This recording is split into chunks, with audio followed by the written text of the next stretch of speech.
안녕하세요. 만나서 반갑습니다. 자, 이번 시간에는 화학적 처리와 관련된 내용을 살펴보도록 하겠습니다. 자, 먼저 이 산화와 환원에 대한 내용이 나와요. 산화와 환원이 뭐냐? 가장 우리가 알고 있었을 수도 있는 그 산화와 환원에 대한 정의는, 산화는 먼저 산소와 화합하는 겁니다. 산소와 결합하기 때문에 산화예요. 산소와 결합하는 거, 산소와 화합하는 거 해서 산화다, 이렇게 보시면 되겠고요. 그 다음에 이제 환원은 산화의 반대입니다. 그래서 이거를 이렇게 표현해 볼까요? 서로 반대예요. 그래서 산화가 산소와 화합했다면 얘는 산소를 잃어버리는 그런 현상이고요. 그리고 전자와 수소, 요 관계로도 산화와 환원을 정의할 수 있는데, 자, 얘는 화합을 했죠? 나머지 전자와 수소는 잃어버릴 때 우리가 산화됐다, 이렇게 얘기를 합니다. 그리고 반대로 환원은, 얘는 산소를 잃어버렸죠? 얘네들은 얻었을 때, 전자와 수소를 얻었을 때 환원이다, 이렇게 이야기를 하는 거죠. 자, 그 다음에 이제 산화수라고 있어요. 산화수라고 있는데, 자, 이거 같은 경우에는 이제 뭐 우리가 CaE+, 이때 이 양이온의 이 가수가 결국 산화수가 됩니다. 얘는 플러스 2예요. 그쵸? 그 다음에 SO4, E- 이렇게 있는데, 이런 경우에는 이걸 통째로는 마이너스 2라고 이제 얘기를 하는데, 각각의 하나하나는 이 산소 같은 경우는 마이너스 2를 띄거든요. 2 곱하기 4. 그 다음에 요 황 같은 경우에는 뭐 한 6이 되겠죠. 뭐 이런 식으로 우리가 이제 각각의 원자마다 이 산화수나 뭐 이런 것들 정한 어떤 규칙들이 있습니다. 근데 우리가 기능사에서는 이게 전체적으로 이제 뭐 산화 환원에 대한 이 반응 산화수를 가지고 산정을 해라, 이런 건 아니고, 이렇게 산화와 환원에 대한 거를 정의할 수 있는가, 이 정도는 잘 기억해 주셨으면 좋겠고. 자, 제가 붙어요. 산화제, 환원제. 이건 뭐냐면, 내가 산화되는 게 아니라 상대방을 산화시키는 거예요. 그래서 상대를 산화시키기 때문에 스스로는 환원하는. 왜냐면 이 산화와 환원 반응은 동시에 일어납니다. 한쪽이 산화가 되면 한쪽이 환원이 돼야 돼요. 그렇기 때문에 내가 상대방은 산화를 시키고, 누구 입장에서? 상대 입장에서. 그리고 스스로는 환원하는 그런 물질을 산화제다, 이렇게 얘기를 하고요. KMnO4, K2CR2O7, 중크롬산칼륨 또는 다이크롬산칼륨, 이렇게 이야기를 하고, 과망간산칼륨, 이렇게 부릅니다. 얘네들이 대표적인 그런 산화제가 되겠습니다. 자, 다음은 이제 중화라는 건데, 중화라는 거는 어떻게 우리가 정의할 수 있냐면, 산과 염기가 만나 물과 염을 형성하는 반응이에요. 산과 염기가 만나 물과 염을 형성하는 반응이 중화 반응이고, 완전 중화가 된다 그러면 얘네들이 산과 염기가 만나서 pH 7에서 만나는 겁니다. 그때가 우리가 완전 중화가 된다, 이렇게 이야기를 하죠. 결국은 산의 성질을 나타내는 거, 염기의 성질을 나타내는 그게 서로 같아야 돼요. 그럼 그건 뭐라고 부르냐? 우리가 당량이다, 이렇게 부릅니다. 그래서 각각의 산과 염기의 당량이 같을 때가 결국은 중화가 일어나는 그러한 포인트고요. 중화와 관련된 공식이 있어요. 완전 중화, 우리가 사실 이렇게 얘기하는 게 더 어울리는데, 이 완전 중화 공식, 얘는 꼭 우리가 기억을 해야 됩니다. 그래서 산의 노르말 농도와 부피, 염기의 노르말 농도와 부피를 곱해가지고 각각 산의 EQ와 염기의 EQ를 구하게 되겠죠. 없어지니까 EQ만 남죠. 이렇게 했을 때 서로 같은 그 포인트가 바로 중화가 되는 그러한 지점이 된다. 자, 우리가 문제는 뭐 사실 이렇게 우리가 좀 볼 수가 있습니다. 뭐냐? A 공장에서 NaOH가 3% 함유된 폐수 500세제곱미터/day를 방출하고 있다. 중화제를 사용하여 이 폐수를 중화시키는 데 필요한 중화제 양은 해서 나와 있죠. 중화제로는 37% HCl 비중 1.18을 사용한대요. 폐수의 비중은 1로 본다, 이렇게 되어 있습니다. 자, 이 문제를 이제 좀 해결을 하려면 산의 당량과 염기의 당량이 같다, 이 개념을 가지고 이제 이야기를 하는 거거든요. 그래서 여기 보시면 NV는 N', V', 하나가 산이면 하나는 염기입니다. 이렇게 되겠어요. 자, 주어진 게 NaOH죠. NaOH는 산이냐 염기냐? 염기입니다. 그렇죠?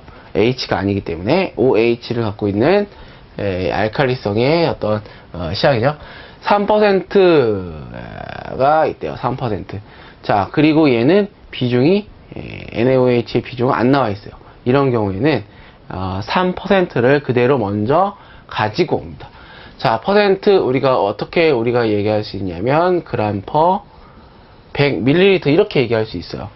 그래서 얘를 갖다가 그대로 한번 써보면 3%니까 3g per 100ml가 되겠죠? 3g per 100ml. 이게 바로 농도가 되는 겁니다. 그럼 유량이 500이죠? 그럼 500을 곱해주면 둘이 뭐가 되겠어요? 총량, 킬로그램 이게 되겠어요. 그 다음에 NaOH 같은 경우에는 분자량이 40이에요. 그리고 이거는 OH가 하나 있기 때문에 1가입니다. 그럼 얘는 뭐예요? 40g이 1 EQ가 되는 거예요. 그렇죠? 우리가 기본 맨 앞강에서 처음에 기초 부분을 할 때 얘기했었죠. 그래서 이렇게 g과 EQ 관계를 통해서 나눠주게 되면은 다 없어지면서 뭐가 됩니까? 375000 EQ 이렇게 됩니다. 자, 그러면 산의 EQ도 375,000 EQ가 돼야지만이 똑같이 완전 중화가 되는 거예요. 자, 그런데 보니까 중화제로 37% HCl 비중 1.18짜리 쓴대요. 이럴 때는 비중을 먼저 갖고 옵니다. 비중과 퍼센트가 같이 했을 때는 비중을 1번, 퍼센트를 2번으로 갖고 와요. 자, 비중이 1.18이라는 얘기는 무슨 뜻이에요? 1.18 g per ml라는 뜻이지. 그렇죠? 그래서 이렇게 비중을 쓰고 그 다음에 농도를 씁니다. 100분의 비율을 쓰는 거죠, 사실. 네. 100분의 37을 써요. 네. 그러면은 1ml에는 1.18g의 염산이 들어있는데 그 중에 37%만 진짜 염산인 거다. 이런 개념이 됩니다. 그 다음에 여기서 물어보는 건 뭐냐면은 몇 세제곱미터 퍼 데이를 집어 넣을 거냐 이거잖아요. 여기에 해당이 되는 거예요. 유량에 해당하는 거. 근데 여기는 몰라. 네모로 뒀어요. 그쵸? 그 뒤에는 똑같습니다. 그리고 HCl은 얘가 1, 얘가 35.5기 때문에 둘이 더하면은 36.5g이 되겠고, 얘도 마찬가지로 수소가 하나 있기 때문에 1가입니다. 1가. 그래서 36.5 나누기 1g이 1 EQ가 되면서 요게 375,000 EQ가 되도록 하는 이 네모를 구하시면 돼요. 정답은 31.3502 세제곱미터 퍼 데이 이렇게 되겠습니다. 자, 이게 좀 쉽게 나오면은 이렇게까지 약간 이건 좀 난이도가 있는 문제를 일부러 갖고 왔는데, 쉽게 나오면 어떻게 나오냐면 그냥 각각의 산의 노르말 농도와 산의 부피, 또 염기의 노르말 농도와 염기의 부피를 네모로 놓고 구해라, 이렇게 해도 충분히 나올 수 있는 그런 쉬운 유형의 문제가 됩니다. 자, 다음은 응집인데요. 응집 같은 경우에는 우리가 그 응집제를 사용해서 조그만한 입자를 좀 크게 또 무겁게 만들어서 가라앉혀 제거하는 그런 형태를 갖다가 우리가 응집과 침전 이렇게 부르고 있어요. 자, 약품 첨가에서 침전성이 나쁜 콜로이드상의 물질. 자, 이건 뭐냐면은 1나노미터에서 1마이크로미터 사이에 그러한 사이즈를 갖는 입자를 얘기하는 겁니다. 근데 얘네들이 어떤 특징이 있냐면 가라앉지도 않고 그렇다고 확 뜨지도 않고 애매한 애들이에요. 막 돌아다녀. 그리고 그러다 보니까 잡아오기가 힘들거든요. 그래서 얘네들을 어떻게 만들었냐, 이만한 애들을 하나로 이렇게 만들 겁니다. 그럼 어떻게 하면 돼요? 얘네들 다 붙여오면 되지. 마치 우리가 이렇게 파리 잡는 이런 거 있잖아요. 테이프 같은 거. 이게 뭐야? 되게 끈적끈적한 거예요. 그럼 파리가 왔다 갔다 하다가 지만 돌아다니다가 여기 한 마리씩 붙어요. 그쵸? 그럼 여기는 어떻게 되겠어요? 파리들이 돌아다니던 애들이 다시 붙어가지고 하나의 공간에 있는 거예요. 물론 죽겠지만. 그래서 이렇게 되는 면은 얘를 갖다 딱 가져다가 버리면 파리가 다 잡아서 없어지는 거예요. 이러한 형태가 이제 응집에 대한 그런 개념입니다. 그래서 유입수가 들어오면 급속교반, 그 다음에 완속교반, 그 다음에 침전을 거쳐서 내보내게 됩니다. 자, 급속 교반의 형태에서는 응집자가 여기 들어가요. 뭐 pH 정지도 마찬가지로 들어가고. 그래서 원래 유입수 중에 이렇게 생긴 애들이 약간 이렇게 커지는 형태예요. 이렇게 급속 교반을 하면서 이렇게 뭐 풀을 같은 걸 집어넣고 막 섞어주는 거지. 그 다음에 완속 교반이 되면은 여기에 있던 애들이 더 한 번 붙어요. 이런 식으로. 그러면 얘네들이 이제 크고 무거운 플러그가 됐겠죠? 그리고 침전주에서 얘네들이 가라앉는 거예요. 여기 다 쌓여 있어. 얘를 제거하면은 여기는 깨끗한 상등수가 됩니다. 이게 바로 응집과 관련된 처리 원리가 되겠고요. 자, 이 응집의 처리 원리 보시면은 이제 제타 포텐셜을 감소한다 돼 있어요. 이건 서로 간의 반발력을 줄인다 이 얘기입니다. 그래서 이 입자들이 갖고 있는 반발력을 감소시킨다라고 이야기를 하는 거고, 얘를 줄여야지 더 잘 보이겠죠? 그럼 반대로 잡아당기는 힘은 커져야 돼요. 이걸 갖다 우리가 뭐라고 하냐면은 반데르발스 힘이다 이렇게 얘기합니다. 이건 인력이라 그래요. 잡아당기는 힘. 그리고 이 응집자를 집어넣어서 끼리끼리 잘 뭉치게 하고, 그 다음에 표면 전하를 감소시킨다. 이건 무슨 뜻이냐면, 이 콜로이드성 입자는 대부분 마이너스 전하로 대전되어 있습니다. 마이너스야. 근데 마이너스의 힘이 더 커지면 어떻게 돼요? 얘네들끼리 서로 막 밀어내는 거지. 반발력. 그래서 이 반발력을 줄여줘야 됩니다. 그게 지금 이렇게 이야기를 하고 있습니다. 자, 그 다음에 이제 응집제의 어떤 종류인데, 응집제 종류가 굉장히 많아요. 사람들이 엄청 많이 만들어놔서. 그런데 우리가 여기서는 알루미늄염과 철염계 두 가지만을 한번 보도록 하겠습니다. 특히 이 알루미늄염 계열 중에서 PAC라고 있는데, 이건 뭐냐면 폴리거든요. 알루미늄이 굉장히 많고, 그 다음에 알칼리도를 유발하는 물질이 같이 들어가 있어서 다른 알루미늄계 응집제인 알럼이라는 애들보다 더 잘 되고, 조금만 집어넣어도 더 확 잡아오는 그런 효과를 나타내는 되게 비싼 응집제입니다.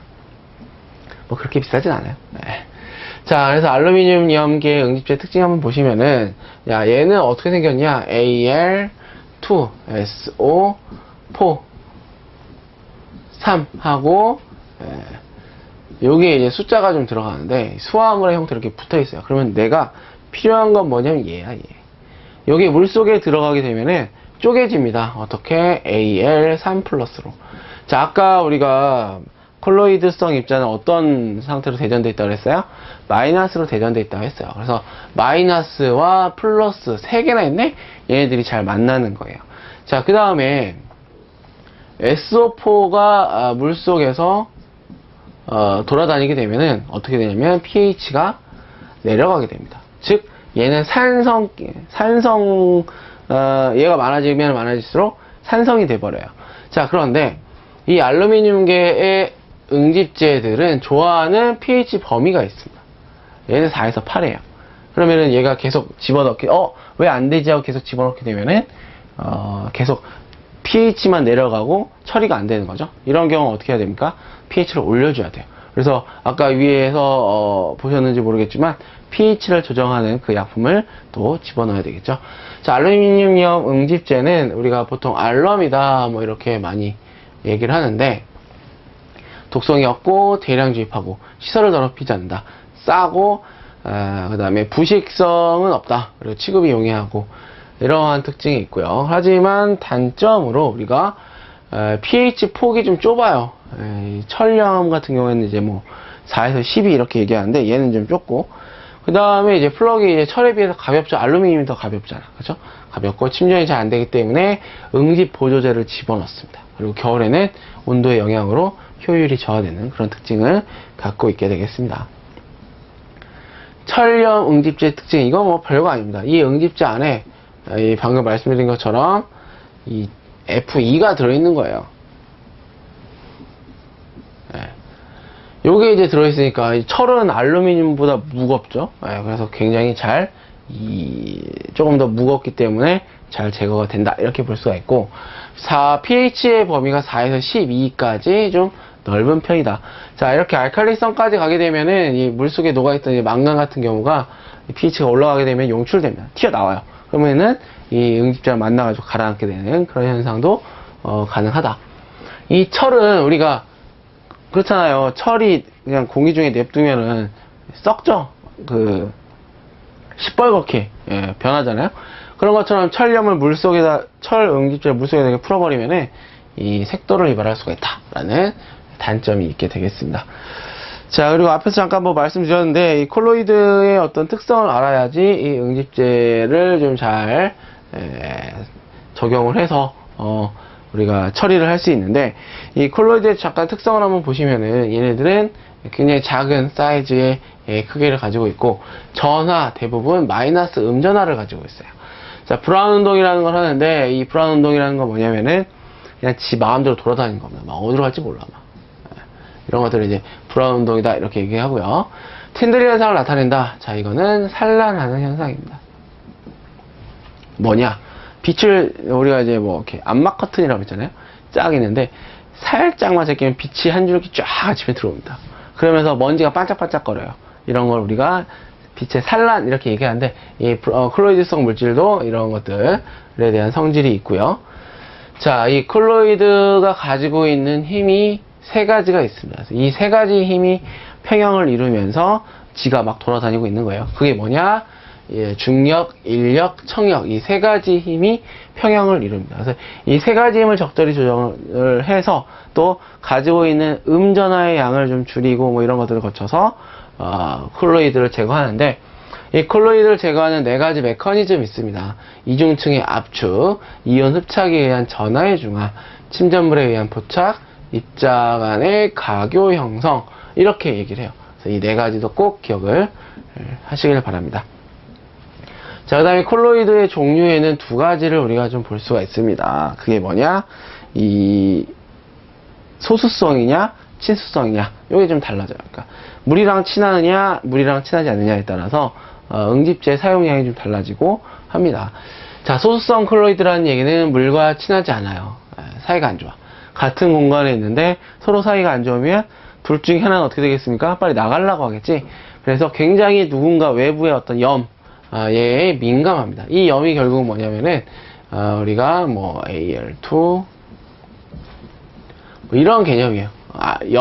알루미늄 염 계열, 철 염 계열 이렇게 얘기하잖아요. 그래서 단순하게 그냥 이온의 어떤 그 힘에 의해서, 플러스 마이너스 힘에 의해서 그냥 붙어 있는 겁니다. 얘네들은 언제든지 떨어질 수 있어요.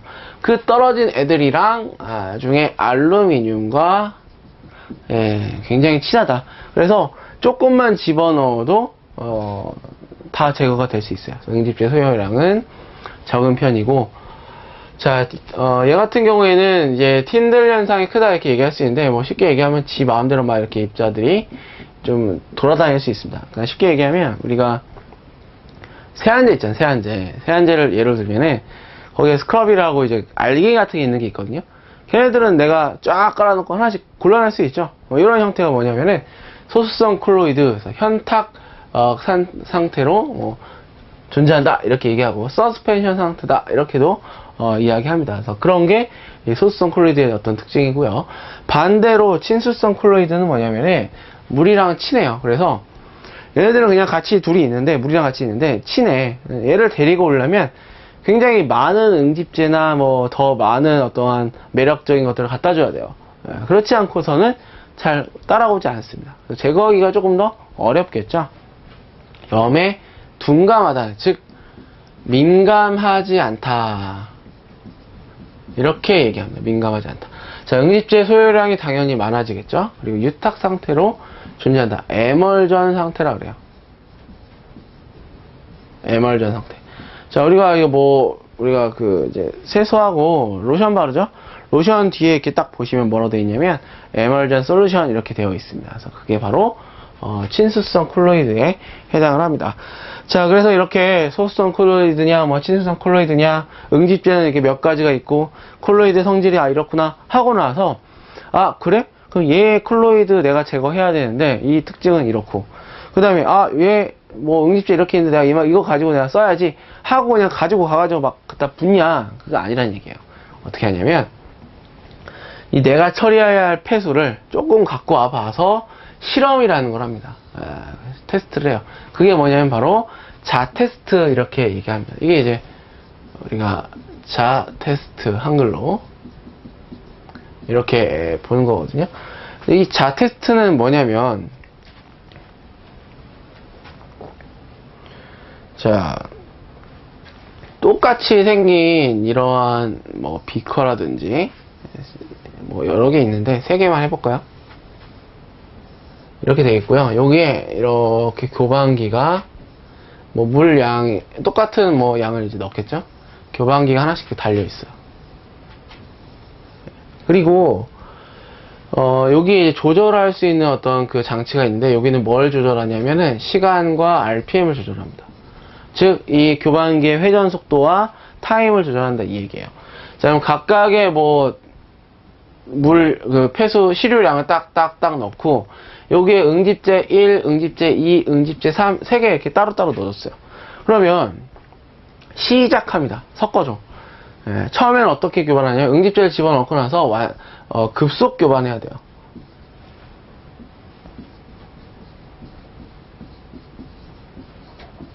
자, 그러면 이 폐수 안에 들어있던 이 조그만한 이 콜로이드성 어떤 물질들이 이 급속 교반을 통해서 약간 커집니다. 그렇죠? 자, 그 다음에 급속 교반이라는 거는 이 RPM도 더 빠르게 돌리겠죠? 일정 시간이 지나고, 그리고 나서는 다시 뭐 하냐면 완속 교반이라는 걸 해요. 자, 이 완속 교반을 하게 되면은 시간도 달라질 거고 RPM도 더 줄어들 거예요. 회전 속도도. 그럼 이렇게 생겼던 애들이 금속 교반을 하게 되면 이러한 큰 플럭이 형성됩니다. 그리고 나서 이제 다 꺼. 정치, 침전 이렇게 얘기하거든요. 그럼 얘네들이 어떻게 되겠어요? 가라앉아요, 다. 그러고 나면은 뭐가 남냐? 여기에 가라앉은 애들이 이렇게 있을 겁니다. 당연히 응집제를 많이 집어넣으면 많이 가라앉겠죠?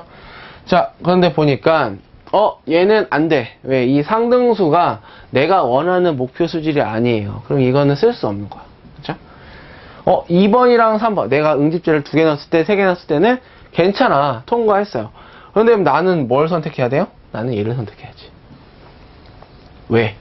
3개를 집어넣으면 물론 여기에 이제 물이 더 깨끗해지겠지만, 어떻게 보면 목표 수질이 이거만 돼도 괜찮아요. 그렇죠?